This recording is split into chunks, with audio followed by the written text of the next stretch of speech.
DC here. Hi guys and gals.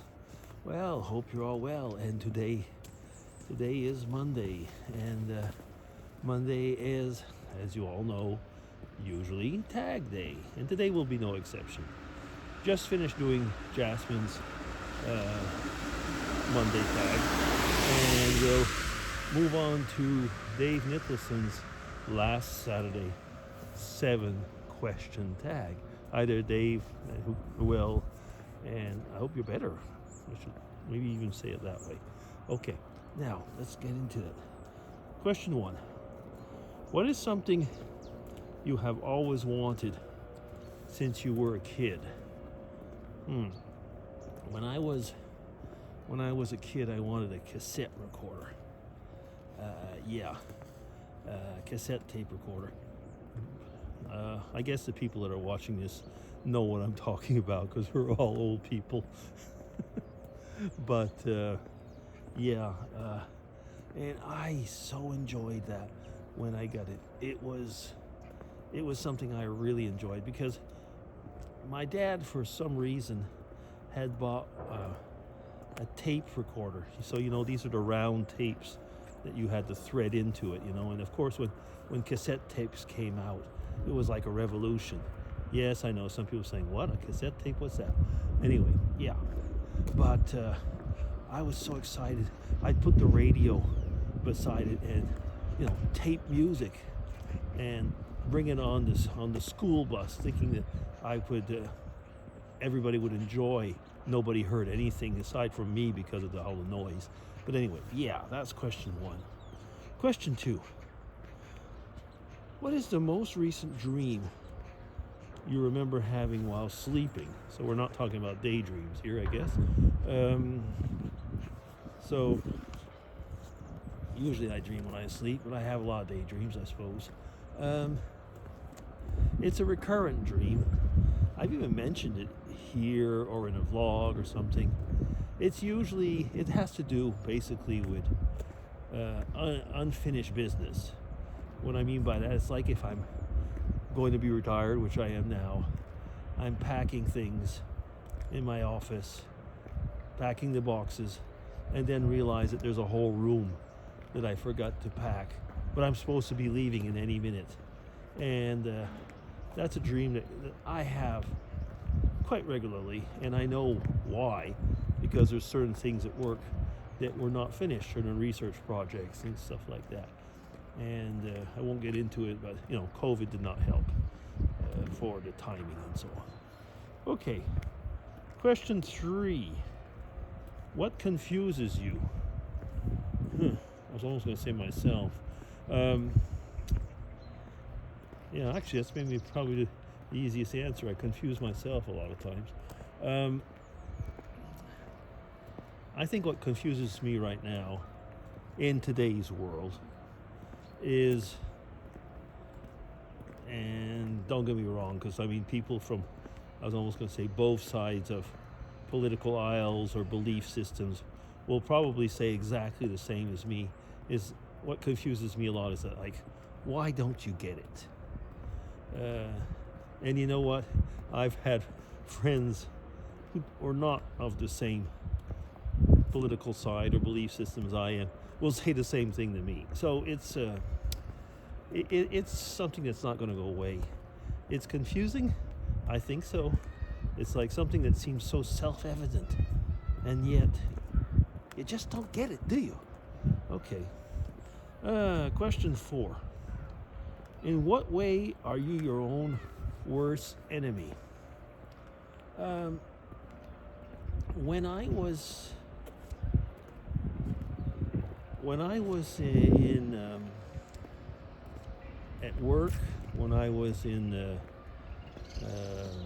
voluntary work, like on the church councils and different things like that, my own worst enemy was not knowing, I was going to say not knowing when to shut up. That's part of it. But not knowing when to say no. You can't say yes to everything. And I was always my own worst enemy sometimes by almost being too helpful. there are times when you can be too helpful and people think you're trying to take the limelight, and you're actually not. Like you're trying to give people a hand and not say no and do a lot, maybe do too much. And people think you're just, hogging your way in there and taking the limelight. Yeah, I think that answers the question. Question 5. When did you not speak up when you should have?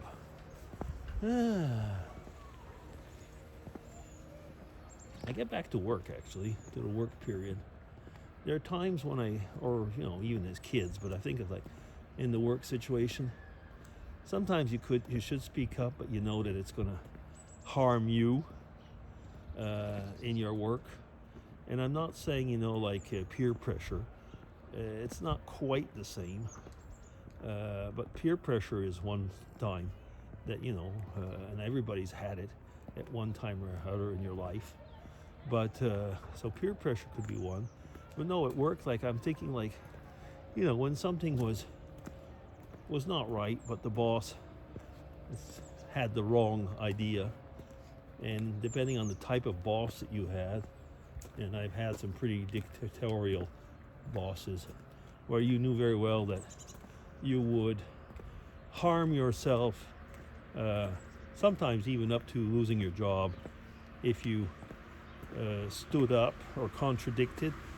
You could do your own, but I mean, like if you really went against the person and spoke up, it could be very negative. Yeah, sometimes like that. That's happened. And if it hasn't happened to you, I'm actually surprised. But anyway, yeah. Okay, now, question 6. What is your favorite quote?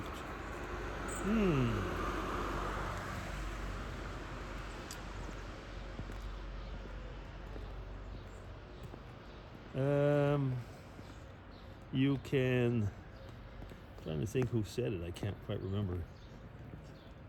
You can never go back home.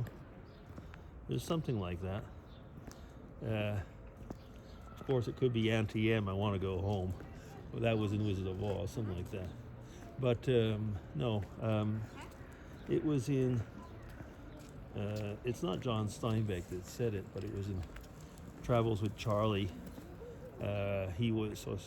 Steinbeck was visiting a home city, and he was in a bar where he used to enjoy it and enjoy himself. And he realized that things had changed, and the fact that he had left and was now back, people even seemed resentful. And so it's you can never go home, something like that. I can't remember the exact words, but you get what I'm talking about, I guess. Yeah. That's the male lady. Yeah, I guess I'll leave it at that. I can't remember the exact words. And question 7. What is your favorite fictional story? Novel, movie, fairy tale, etc. Oh, goodness. When I was a young boy, I used to read, there was different stories. One of my aunts had given me some books, early condensed books to start to learn reading English at the time. And there was the different ones. There was Tom Sawyer, so Mark Twain, so there was Tom Sawyer. And there was one called The Indian Mummy Mystery. I just cannot remember the title of the person, but it was a person who used to write these type of books.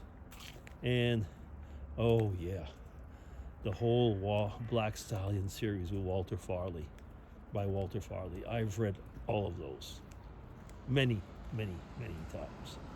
Yeah, I really like that. And do I like horses? Actually, strangely enough, not really. I'm kind of afraid of horses, but I love those stories. It's a real paradox. I thought, that I would really like horses after having been immersed in these stories. And the first time I gave a guy a hand, a horse almost bit me. And And a horse can really bite, you know. And I've been scared of horses pretty much ever since. Yeah. Yeah, so is that it? It is. Okay. So that'll be it. DC signing off. Thank you, Dave. Another good set of questions. And take care, everybody, and have a good week.